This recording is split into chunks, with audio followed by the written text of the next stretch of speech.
Okay, we're going to cover traction circles next. Whereas we've seen that you can corner at a maximum and we can brake at a maximum. We're going to see if we can do both at the same time. We're going to say that you can corner at a maximum of 1G. Obviously for different cars it's different. The Formula 1 car will pull 5.5G, whereas the Elise is only pulling the 1.3, 1.1. So we're going to say 1G. To make it easier, we're going to say the same for braking. So our traction circle is going to be a perfect circle.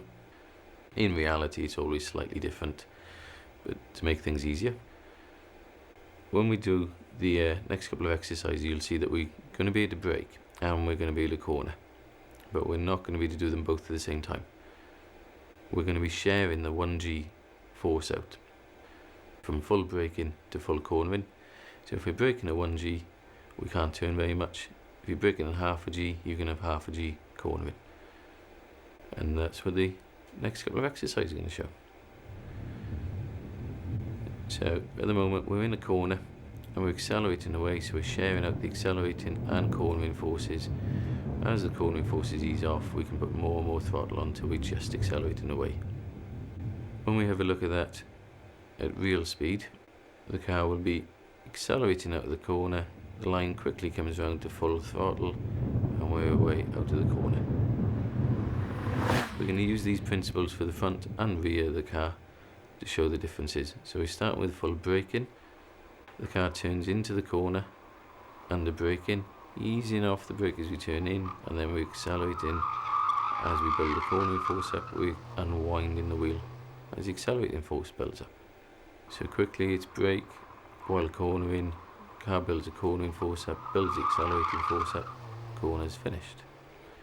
Same with entering a bend. If we can keep the throttle balanced, the car is only trying to corner, so that's the safest way to go in the corner. That's the way that everybody should be doing it on the road, on the track, if you don't want the car to become unstable.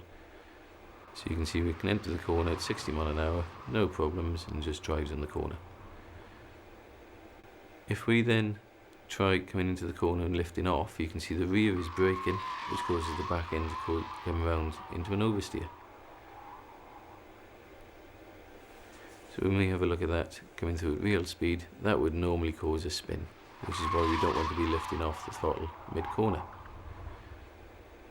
We can come through the corner using the brakes, sharing out the braking and cornering forces all the way through the corner. It seems easy enough when we can keep it perfectly balanced like this. When we come through at the higher speed, you can see there's actually a little bit of adjustment going on with the brakes and the steering. If your foot is moving too much, we'll see it here, we're going to be braking. If we're braking too hard, it'll understeer, release the brake, and you can see it turning in to an oversteer. That's why we always recommend braking before you turn into the corner.